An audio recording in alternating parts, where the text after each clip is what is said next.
afraid of touching raw meat. It's being reported that new no-touch rip and tip bags, that's what they're called, will make it possible to get the meat from the package to the frying pan without ever having to touch the actual meat. What? I kind of have invented my own rip and tip technique. So like I kind of take the knife and I do that along the plastic and then I flip it. But then there's that weird like maxi pad that's attached. But hold on, when are you washing the meat? Does anybody wash their meat? Thank you. Right? When are you washing the meat off? If you are tearing it or whatever you're doing and it goes right into the pan, you're not washing it. Wash your meat? Yeah, absolutely. Absolutely.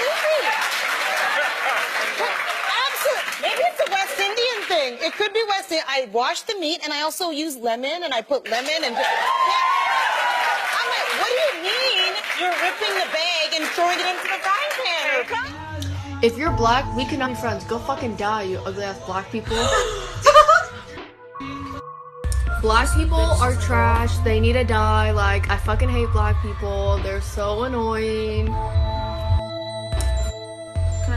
So when the police were killing all those black people, I was so happy because I was like, fuck black people, go die, bitches. I'm living pretty good. Like, all my friends are white, none of them are gay, we drink on the weekends, we all jewel. Like, it's actually a pretty good life. I'm not a piece of shit, and any queer, any black person, yeah, that's a piece of shit, because black people literally look like shit. I'm gonna fucking kill myself, because black lives don't matter. They should be out there picking my cotton, and they should do my fucking work for me.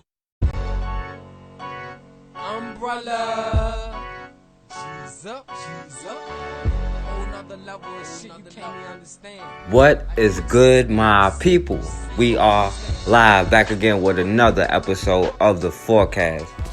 Now, the MeToo movement and the women's organization led by white women has stepped up their attack on the black community, and more specifically, black men. Hell, black men might as well create our own MeToo movement to protect ourselves from white women. Every single movement white women have started, even if it was meant to be against white men, ended up coming back on the black community. When white women fought for the right to vote, they used black men as an excuse, because technically on the books, black men could vote. And when they got it, they said, we don't care if black women get the right to vote or not. They could care less what happened to black women. And even though there were laws that allowed black men to vote before white women, we know they did all kind of things to keep black men from voting, from making laws about literacy tests to just straight up and down violence. It wasn't until the civil rights movement in the 60s that black men and women got the right to vote. And white women took over that movement and used it as a weapon against us. And America used the civil rights movement to take away what little we did have. Black communities were destroyed, black businesses, and also the relationship between black men and black women. Far too many of us allow white women to play both sides of the fence, and too many of us give them a pass for their role in creating this system. We got white men attacking women and children, and we got white women attacking black men. And understand that most black men are not with white women. Most black men are with black women. And most of us aren't like that, even though it's far too many that is. But we have to understand where a lot of that anger comes from. It's not only black men that have met their death because of white women. Countless black women and children have lost their lives because of white women. White men degrade and disrespect their own women like everybody else. Because people love saying we're the only group of people that does such and such. We're just the only group of people that can't afford it. White women created the feminist movement and most of their movements because of the oppression that white men put on them. But one thing they have learned to do is stick together when it comes to us. White women might be out there protesting with you, but then they'll go back and vote for Trump. And then go out and protest that Trump got elected. And regardless of what white men did to white women, they would kill you or castrate you just for looking at a white woman in the eye.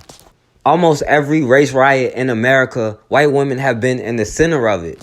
And calling it a race riot is nothing but a nice way of saying black genocide. The very first race riot recorded in North America was because of a white woman. The very first race riot officially recorded in North America, in Canada, was the Shelby riots that happened in 1784. Now, the Shelby riots happened because a black preacher, David George, baptized a white woman, Deborah Holmes. Now, this white woman, Deborah Holmes' family, was mad that she was baptized by a black preacher. So her family, which ended up turning into a mob, attacked this preacher, David George, and 20 other people. They attacked many more people and burned their houses down and chased them out of town. You have the Atlanta race riot in 1906, where a white mob killed many black people because a newspaper ran a fake story about 4 black men raping a white woman. Of course, you have Tulsa, Oklahoma, Black Wall Street. You have Rosewood, Florida. Then you have cases like the Groveland Four.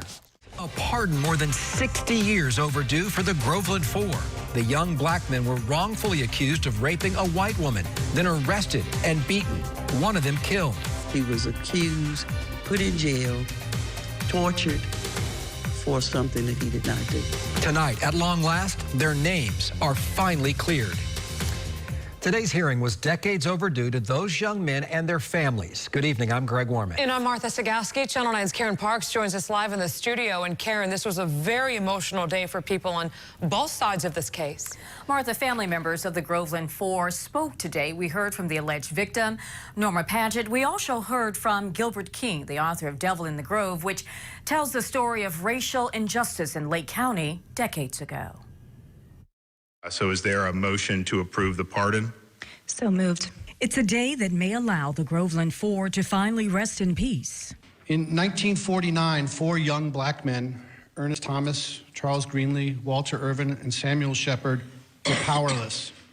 They were powerless to defend themselves from the brutality of a Lake County sheriff and his deputies. Vindication for the 4 men, now dead, accused of raping a 17-year-old white woman nearly 70 years ago outside of Groveland. Gilbert King documented the racial injustice in his book, The Devil in the Grove. There was manufactured evidence, perjury, witnesses being hidden from the defense, and prosecutorial misconduct that was rampant throughout this case. The alleged victim, Norma Padgett, also spoke at today's hearing. I'm begging y'all not to give him pardon because they done it. Family members of the Groveland Four testified today as well. My father was incarcerated in police custody at the time that the act is said to have happened. It never happened, Miss Padgett. Family, it never happened. You all are liars. But Padgett stuck to her story. I know she called me a liar, but I'm not no liar. He was clearly convicted by a person who merely said that he did it. And at the climate of the time, of those times, that's all they needed. But in the end, While this act cannot right the wrongs done to them many years ago, I hope that it will bring peace to their families and to their communities. Now, in 1949, 4 young brothers, Walter Irvin, Samuel Sheppard, Ernest Thomas, and Charles Greenlee, were falsely accused by a 17-year-old white girl, Norma Padgett, and her husband. Now, they claim 4 black men had pulled up on them and was helping them with car trouble, when out of nowhere, these 4 brothers beat up her husband, Willie, then kidnapped her and raped her and brought her back home the next day. Now, I don't know why they arrested these 4 specific black men, because they most likely said it was 4 random niggas. And all 4 men didn't even know each other, let alone rape somebody together. On top of that, Willie Padgett was known to beat her up, and her family told her to stay away from him. But just like any other problem you have in America, just blame it on the black man. Now, Ernest Thomas, who was 16 at the time, fled and escaped from a mob of white men. Eventually, this mob of about 1,000 people found him sleeping near a tree and brutally beat and then shot him. They shot this 16-year-old around 400 times. Charles Greenlee, another 16-year-old, he was sleeping in a train station when they found him, nowhere near where the incident happened or the other 3 people that were accused. They arrested him and put him in a cell and then beat and tortured him until he confessed. America has a history of getting black men to confess to crimes they didn't commit by any means necessary. And because he was 16, he was given life in jail instead of the death penalty. Now, Samuel Sheppard and Walter Irvin, who most likely didn't even know the other 2 brothers, they were arrested together after the husband Willie said it was their car and identified them as the suspects. Now, these 2 brothers who were World War II veterans, they even had their uniform on at the time. And we know how much America loves its veterans. But when they were arrested, they were taken back to the scene where it happened.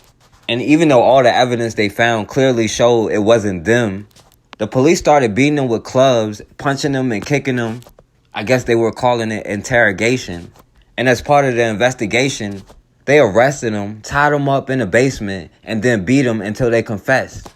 And then 70 years after the fact, after every one of them has died, they then decide to pardon them.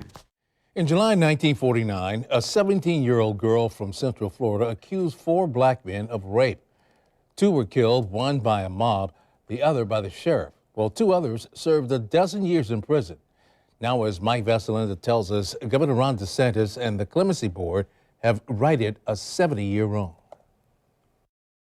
Carol Greenlee first met her father, one of 4 black men accused of rape at Florida State Prison. He was accused, put in jail, tortured for something that he did not do. Norma Padgett, the now 87-year-old alleged victim, sat in the front row when the first cousin of Samuel Sheppard, the man shot and killed in cold blood by the county sheriff, let sparks fly. It never happened, Miss Padgett. Family, it never happened. You all are liars. Padgett told the panel she sticks by her story. And I don't want them pardoned. No, I do not. And you wouldn't either. I know she called me a liar, but I'm not no liar. The state legislature apologized to the Groveland families in 2017. So is Lake County, where the injustice occurred. Governor Ron DeSantis told reporters before the meeting that he'd read the entire file. I think it was a miscarriage of justice. And was convinced action was needed. So is there a motion to approve the pardon? So moved. Efforts to get this pardon began in 2014. Afterwards, Attorney General Ashley Moody said it wasn't about who's telling the truth. Today we were focused on righting a wrong of 70 years ago. About a nightmare. And Carol Greenlee told us that she feels the life sentence she and her family have been serving is finally over. My father is not a rapist. That my father is a Christian man. Reporting from the state capitol, Mike Vasalinda, Channel 4, the local station. Well, in addition to pardoning the 2 men who served prison time, the board also pardoned the 2 who were killed before standing trial. Now, during the trial, which was a sham, there was made-up evidence, perjury by many people involved, hidden witnesses, and police misconduct fitting for 1950 in Florida. There was no evidence anybody raped her at all. The doctor didn't even check her, nor was he questioned about it.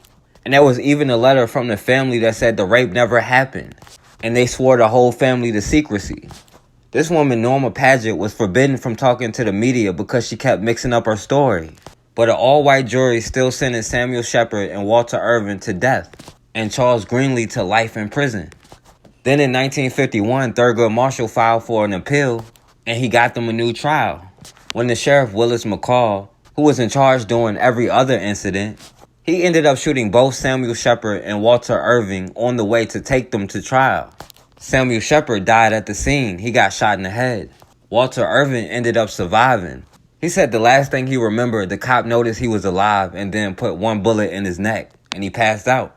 And even though Walter Irvin survived, another all-white jury still found him guilty and sentenced him to death. In 1954, the governor at the time, who called himself doing a good thing, commuted his sentence from death to life in prison. Now, both Walter Irvin and Charles Greenlee ended up getting paroled and got out of prison. Walter Irvin got out in 1968, but he ended up dying the next year, allegedly from natural causes. And despite all the evidence, and even though they were pardoned, this white woman, Norma Padgett, is still sticking to her story, and she begged the court not to pardon these brothers. A historic decision out of Tallahassee. The state pardons the Groveland Four. 4 black men who were accused of raping a white woman in Lake County nearly 70 years ago. This after the woman made one final public plea to not show mercy. Thanks for joining us. I'm Bridget Ellison. And I'm Justin Warmoth. This morning's hearing before the Florida Clemency Board was extremely emotional. Up until the very end, the accuser stood by her claim, saying she is not a liar. News 6 investigator Adriana Ivashinsky was inside the Clemency Board meeting when it all happened. She joins us live from Tallahassee with more. Adriana? Yes, all eyes were on the victim as she spoke to the Clemency Board, breaking her silence and saying she did not lie about what happened to her that night. And I don't want them pardoned. No, I do not. And you wouldn't either. I know she called me a liar, but I'm not no liar. If I had to go to court. Now, emotions ran high on both sides as the victim and her family made passionate pleas not to grant the pardons for the 4 men accused of raping her nearly 70 years ago. They were the last to speak before the clemency board before Governor Ron DeSantis and the rest of the board chose to make the symbolic and historic move to formally pardon them and clear their names, saying the way the case was handled years ago was just a miscarriage of justice. Family members of 2 of the Groveland Four made impassioned pleas to the board to exonerate the men and end 70 years of injustice. And when it happened, it brought many of them to tears. And the other 3. I'm deeply overwhelmed, not only for myself but for my family, but basically for my sister. She's fought for this for years. That was the son of Charles Greenlee. He was one of the Groveland Four who was convicted for the alleged crime. Now, mind you, it was only a pardon. They didn't exonerate them and clear their name. And they love giving pardons to black people who are no longer here. Meanwhile, they still come with the same propaganda of the black man raping the white woman. If they want to give out pardons, pardon somebody like Assata Shakur. But no, they attack us today and still make us the face of these movements, while they pardon somebody who was falsely accused years after they died, just so it doesn't look too bad. But they can't hide it for too long, and now the women's movement attack black women like Tamika Mallory. People like Meghan McCain try to force her to do what she wants. But is she going to denounce her own father for the racist stuff he did? Is she going to denounce his stance on civil rights and Martin Luther King? When she condemns her father, then she can come back and try it. But at the end of the day, we're all we got. If we don't start putting our divisions to the side, our tribalism to the side, then we're going to continue to get the same results. My name is Norma Padgett Upshaw, and I'm the victim of that night. And I'll tell you now that it's on my mind. It's been on my mind for about 70 years. I was 17 years old, and it's never left my mind, and I can tell you from the time it started until today. If it was last night, I could carry you on that route that I went that night.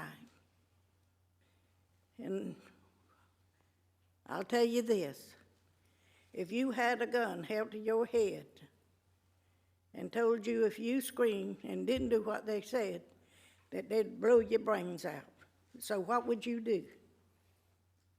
And if you had a daughter, and if you and a mother, and a wife, and a sister, or a niece, and would you give them pardon? No, I don't think you would. I really don't. And every time it comes up, I just quiver on the inside. And I have lived it for 60 years. And when my boys was little, I kept my mouth shut because I didn't want them, I was afraid something would happen to them. They might find out who they were and kill them or do something to them. And now my grandkids is up and they go to school. And I worry about them. And my great-grandkids are coming up. And y'all just don't know what kind of horror I've been through for all these many years. I never told my kids, they knew it, but they never did know what kind of horror I've been through with.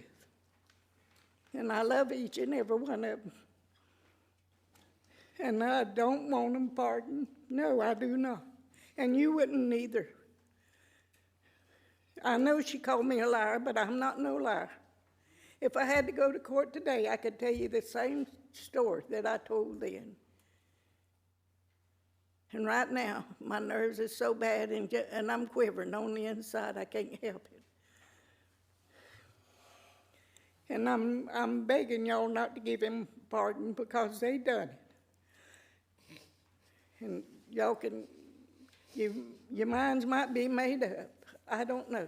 They are made up. And if you do, y'all gonna be just as bad, y'all gonna be just like them. I mean, and that's all I've got to say, because I know I'm telling the truth. And like I say, if something happens to any of my kids, I hope it ponders y'all's as mine, that I begged you not to do it. I want to start by saying this. I agree. Pardon is not the right word. The right word is exonerate, because it never happened. I was reading the letter that my family and other families sent to you. And at the bottom it says, of course you all have it in front of you, this week, the Orlando Sentinel reported that family members of the Groveland Four accuser had written clemency board members in a last-minute effort to block justice.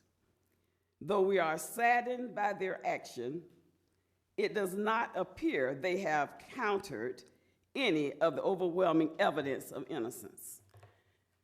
Let me bring to your attention that in 1997, I was then a professor of education at the local state, now state, but then community college. At that time, the Florida legislature had also mandated that all teachers in the state of Florida must take a course on cultural diversity. I was that instructor to teach that course. One of the first assignments I gave my students was for them to write an essay on the first time they encountered racism in their lives. As I was reading the papers, the final paper that I began to read gave a detailed account of what happened that night. In fact, that was the title of the paper, What Happened the Night in Groveland. As I got to the end of that paper, I guess that's how God works, I then got a call from the hospital that my 88-year-old aunt was going into cardiac arrest. But by then, I was in complete shock of what I had read in the paper. The paper, Padgett family, was written by your niece, Miss Padgett, who said in the paper, in her letter and her essay, that it never happened. The family swore, all of them, to secrecy, that they were to never tell the truth. It never happened, Miss Padgett. Family, it never happened. You all are liars. Now, I know it's enough out of me. It's always enough when you're telling the truth. I am asking for exoneration because it never happened. Columbia police say this woman completely made up a story about a crime, and now she's been arrested. 26-year-old Kristen Rhymes charged with filing a false police report. Investigators say back in November, she told police that she was forced out of her vehicle in a Harbison Walmart parking lot and assaulted by an unknown male suspect. After that alleged incident, Rhymes reportedly posted information about that false incident on social media. The post went viral, causing a great deal of public concern. Investigators later determined that Rhymes was never even at the Walmart on the night that she claimed that incident.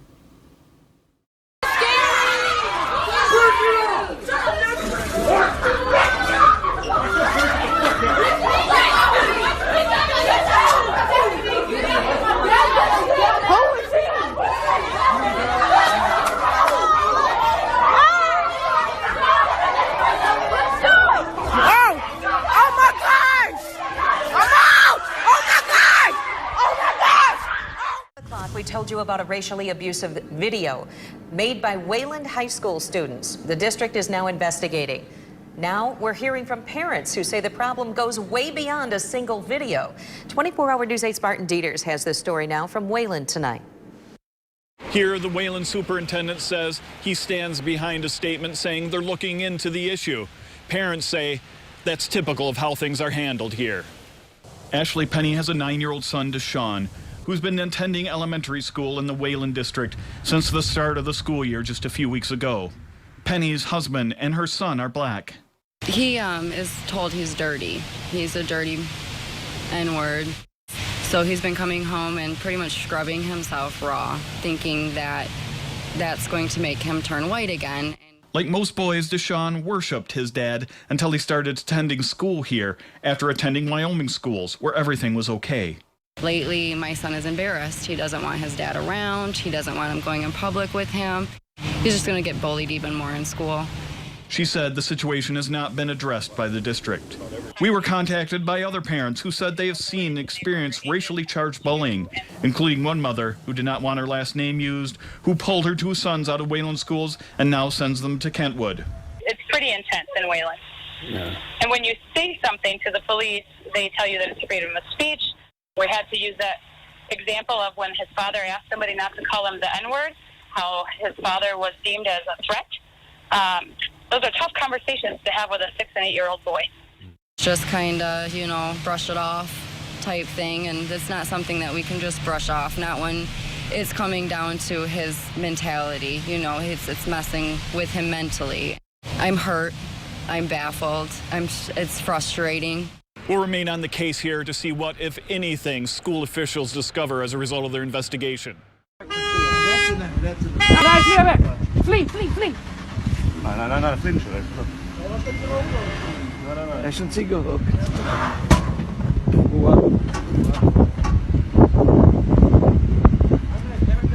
Wen helm snel, wen helm.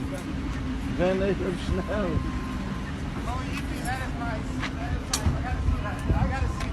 Hallo, Pitto.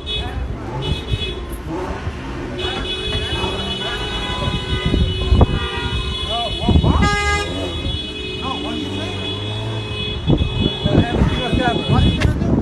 Walk me? Just put it on YouTube and that's it. I would never do that. Just put it on YouTube. I would never do that.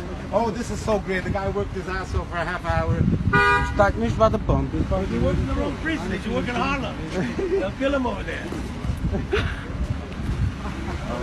Methode doe jij dit voor zo?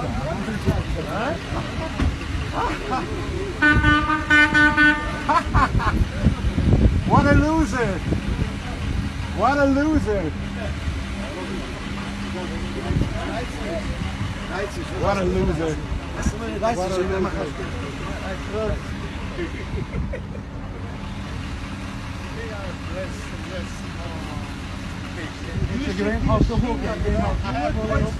You work for the government, and this is why you talk. That's your language. You're gonna act me. You didn't say that. He's got it on the recording. You put it out, put it on YouTube. This is my place. This is not your place. You have it. Badge number. I'll say you have the badge number. Make sure you have the badge number. Hey, don't play no hands. You're gonna lose your job. You're gonna lose your job for acting like an asshole.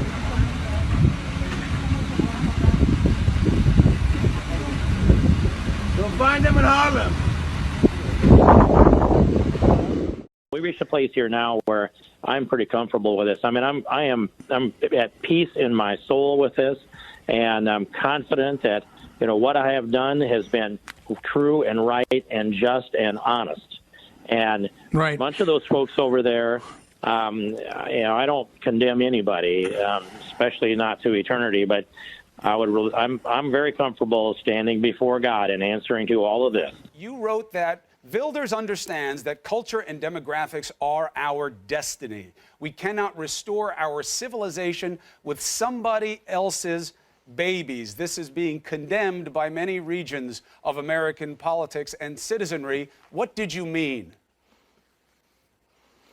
Well, of course, I meant exactly what I said, as it always is the case, Chris. And to expand on that a little further, I've been to Europe and I've spoken on this issue, and I've said the same thing as far as 10 years ago to the German people and to any population of people that is a declining population that isn't willing to have enough babies to reproduce themselves. And I've said to them, You cannot rebuild your civilization with somebody else's babies. You've got to keep your birth rate up, and that you need to teach your children your values, and in doing so, then you can grow your population and you can strengthen your culture, you can strengthen your way of life. Who's somebody else's babies? Chris, we're a country here that, if you take a picture of what America looks like, you can do it in a football stadium or a basketball court, and you see all kinds of different Americans there. We're pretty proud of the different looking Americans that are still Americans. And there's an American culture, an American civilization. It's raised within these children in these American homes. And that's one of the reasons why we require that the President of the United States be raised with an American experience. I mean, because it seemed like you were doing the opposite. Like you were trying to say someone else's babies means you're either white or you're not right. And as you know, that is anathema to what America's all about. Can we get agreement on that? Well, here's actually, if you go down the road a few generations or maybe centuries with the intermarriage, I'd like to see an America that's just so homogenous that we look a lot the same from that perspective. I think there's been far too much focus on race, especially in the last 8 years, and I want to see that put behind us, and I want to be us bonded together. I gave a speech on this on Saturday, and half the liberals got up and left the room when I talked about because the when you success say, and when you unity and suggest putting to it into the anybody, divisions. but when They're you looking for suggest, hatred is the point, Chris. But hold on a second. Congressman, if you suggest that somebody else's babies shouldn't be welcome in a country, you seem inherently divisive. That's why I keep asking you, what was your intention with this? And you keep to seem doubling down on it. I mean, you said America's got lots of different faces, that's fine, but you keep making this point that this country needs to be about white people raising their birth rate and not bringing in other people. That's exactly what America is not. But Chris, I never have made that point. I've never said that. I've been characterized as saying that. I've had the blogs out there say I said that, but I tell them, go back and watch the tape, listen to it, just listen to the language. Our language is precise. That's not out there. This is an effort on the left, I think, to break down the American civilization and the American culture and turn it into something entirely different. I'm a champion for Western civilization. And yes, our English language is a big part of it. It's a carrier of freedom. Right. Wherever the English language has gone globally, freedom went with it. I just want to go back at this one more time, just because it's that important. A Muslim American, an Italian American, a Christian American, a Jewish American, you do realize that they are all equal, right? They are all the same thing. We don't need babies from one of those groups more than we need them from other groups. Do you agree with that? Well, I would say that it depends Why do you pause on a question like families. that, Congressman? What do you mean? It doesn't depend on any definition. Because you're I either an give American you or you're an not. objective answer, Chris. Yeah, but either a Muslim American, an Italian American, an Irish, Scotch, German American, which is what your roots are, either those are all equal things or they are not. What is your answer? They contribute differently to our culture and civilization. There are moderate Muslims that are equal to, in all these categories. I said a Muslim American. There are people others, who have Chris, lived that are here, who are assimilated. in their families. Yeah, but there are a lot of people teaching hatred in their families who are white, who are Irish, who are Italian, who are Muslim. Republican Congressman Steve King, who has been under fire for his latest racist remarks involving white nationalism when he was doing an interview with the New York Times, he just took to the floor and speaking before his colleagues, holding this disapproval vote, this resolution of disapproval against him, which he will be voting for, meaning he will be voting in favor of disapproving of himself as well. So here is the congressman.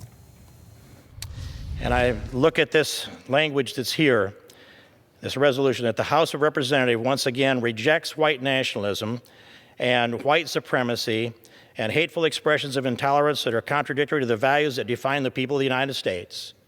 I agree with that language I've said, but I would add to it the language that I used on this floor in this very place last Friday afternoon when I said I would strengthen it by adding my previous statements, which not only correctly rejects white nationalism and white supremacy as evil ideologies, but also condemn anyone that supports this evil and bigoted ideology that saw in its ultimate expression the systematic murder of 6 million innocent Jewish lives.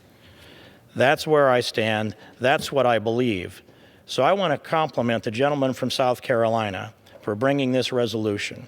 And I've carefully studied every word in this resolution, and even though I'd add some more that are stronger language, I agree with the language in it. So I want to ask my colleagues on both sides of the aisle, let's vote for this resolution. I'm putting up a yes on the board here because what you state here is right, and it's true, and it's just. And so is what I have stated here on the floor of the House of Representatives.